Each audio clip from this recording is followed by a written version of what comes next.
शरद अवस्थी को जोड़ लेते हैं एक फंडा पिक के लिए। शरद जी गुड मॉर्निंग, बताइए क्या पिक रहेगी? Good morning. मुझे लगता है आईओसी एक डिसेंट बेट होनी चाहिए। रिसेंटली जो बॉन्ड फंड में इंक्लूजन की बात आई है, लॉन्ग टर्म में करेंसी के लिए वो फेवरेबल होनी चाहिए। और आईएससी अपनी ज्यादातर रॉ मटेरियल जो ऑयल है वो इंपोर्ट ही करते हैं क्रूड फॉर्म में, तो उसका फायदा उनको लॉन्ग टर्म में मिलना चाहिए। शॉर्ट टर्म में नवरत्न कंपनी है, लगभग 31% कैपेसिटी ऑयल रिफाइनिंग की, 32% मार्केट शेयर है इंडिया में, one of the largest refineries है। इसके अलावा पाइपलाइन इंफ्रास्ट्रक्चर में भी मेजर पोजीशनिंग है उनकी। और आने वाले समय में कंपनी जो कैपेक्स कर रही है लगभग 70,000 करोड़ का, उसमें बहुत सारे नए जो न्यू रिन्यूएबल एनर्जी वाला स्पेस है वहां पे भी काफी काम कर रहे हैं, चाहे बैटरी स्वैपिंग हो या हाइड्रोजन फ्यूल सेल टेक्नोलॉजी हो जिसमें एलएनटी के संग टाई अप है, सस्टेनेबल एविएशन फ्यूल पे भी काम कर रहे हैं।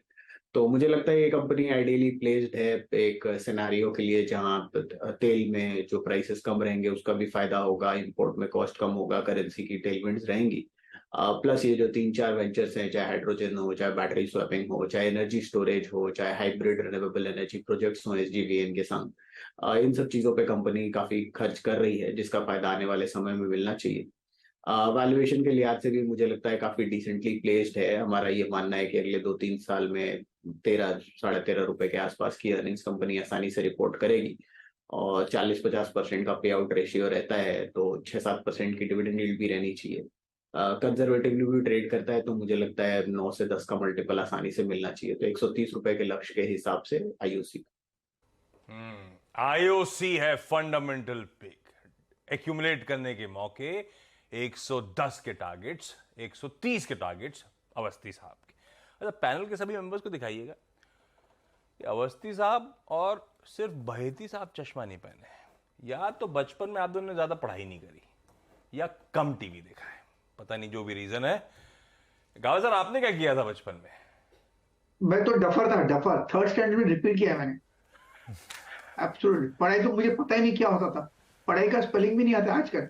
वैसे आशीष एक बात बताऊँ, मैं आपको बता रहा हूँ फ्रैंकली, मैं तो हमारे को तो टीवी बहुत ज़्यादा अलाउड ही नहीं था, और उसमें तो ब्लैक एंड व्हाइट टीवी होता था हमारे ज़माने में, तो ले दे के एक वीकेंड पे वो रामायण और महाभारत देखने को मिलती थी, सैटरडे का चाम या फिर वो गाया बाया वगैरह वो सब जो होते थे। वो स्कूल के बाद एक कार्टून शो आता था, वो जंगल बुक आता था, कुछ आता था, उतना ही टीवी होता था, उससे ज़्यादा टीवी नहीं होता था, ठीक है ना। मुझे मैं कॉलेज में जब तक था, और कॉलेज में भी उस समय पे तो पढ़ाई पूरी की पूरी बुक्स में होती थी। अब तो आजकल तो सबके सब पढ़ाई जो है वो डिजिटल हो गई है, कंप्यूटर वगैरह भी हमने बहुत बाद में ही देखे थे। मैं जब तक कॉलेज में था, जब तक एमबीए में था, तब तक मेरी परफेक्ट आईसाइट थी, एकदम परफेक्ट आईसाइट थी, और 6/6 से बेटर एक लेवल होता है, वो लेवल की आईसाइट थी मेरी। फिर मैंने ज्वाइन किया सीएनबीसी, और उसके बाद से फिर रेस्ट इज हिस्ट्री। और 2003 में मैंने ज्वाइन किया सीएनबीसी टीवी 18। 2003 में ही मुझे चश्मा लग गया, और अब 20 साल हो गए चश्मा लगे हुए।